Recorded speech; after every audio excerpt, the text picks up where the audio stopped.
अच्छा, मुझे बताएं कि जिस तरह हमें बहुत सारी चीज़ों के हवाले से इस तरह की क्लैरिफिकेशंस नहीं हैं। ये बच्चे उस किस्म के बच्चे हैं जिस तरह से हमने एक इंडियन मूवी देखी थी जिसमें एक बच्चा था जो कि ऐसा नहीं था कि वो एबनॉर्मल था, उसकी सारी चीज़ें बिल्कुल नॉर्मल थी, बट पढ़ने में उसको दिक्कत होती थी बिकॉज़ वो डिफरेंटली एबल्ड था।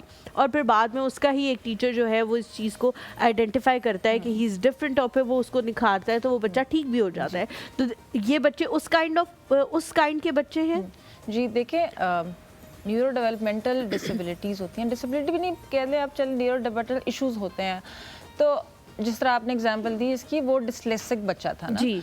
तो इसमें डिफरेंट कैटेगरीज होती हैं, कुछ होते हैं ऑटिस्टिक होते हैं, कुछ होते हैं ADHD होती है, और तो उनको डिफरेंट तरीके से हैंडल किया जाता है। हम लोग ये नहीं कहेंगे कि इनको दवाई दे दी तो हील हो जाएंगे, we just have to manage them. हम लोग उनको मैनेजमेंट ऐसे करनी ताकि वो अपने सोशल सराउंडिंग में बाकी लोगों के साथ चल सकें।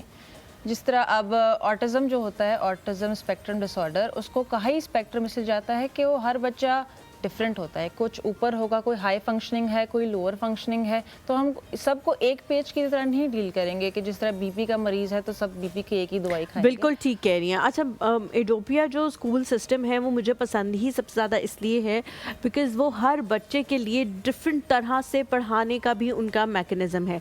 वो हमारे टाइम वाले नहीं कि 30 बच्चे सामने बैठे हैं, मैडम आएंगी ब्लैक बोर्ड पे लिखेंगी और बस ठीक है, जिसने पढ़ा पढ़ा, नहीं जिसने नहीं पढ़ा नहीं पढ़ा और वो चली जाएंगी।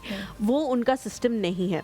मुझे बताएं कि ऑटिस्टिक जो बच्चे होते हैं उनके बिहेवियर्स के भी थोड़े इशू होते हैं, कभी थोड़ा एग्रेसिव भी हो जाता है, कभी वो चीज़ों को अंडरस्टैंड भी नहीं कर पाते। वो उन्हीं लोगों के साथ कंफर्टेबल होते हैं जिनके साथ वो एसोसिएटेड होते हैं और उनको शुरू से बताया जाता है कि ये आपके मदर हैं, फादर हैं, सिबलिंग्स हैं। ये उनके साथ किस तरह से डील करते हैं।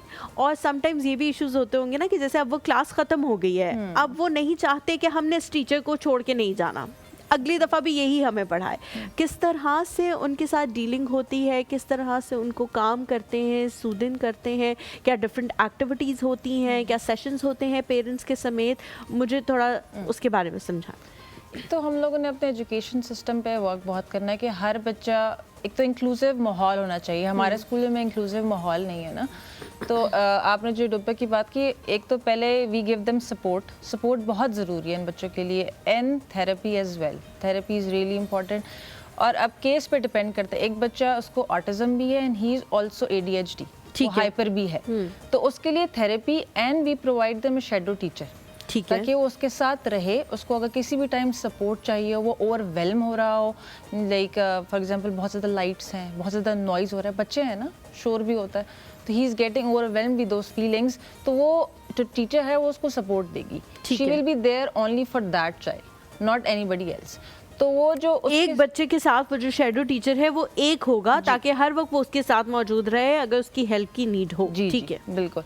ताकि जो आपने बात की ना कि वो टीचर, उसका ट्रांजिशन का जो मसला होगा ना, वो फिर इशू नहीं आएगा। एंड भी मतलब ये चीज़ ये नहीं है कि एक दिन में हो जाएगी, obviously he needs a lot of time, इनको बहुत ज़्यादा टाइम चाहिए होता है इस चीज़ के लिए। और एक और चीज़, हम लोग जब उनको चेंज देते हैं ना, हम लोग आहिस्ता आहिस्ता थोड़ा थोड़ा करके उनको चेंज देंगे। हम लोग एकदम से कहेंगे अच्छा बस अब हमने बाहर जाना है, अब हमने अंदर जाना है, we can not do that because उनको एक तो इंस्ट्रक्शन इतनी जल्दी वो प्रोसेसिंग कर सकते।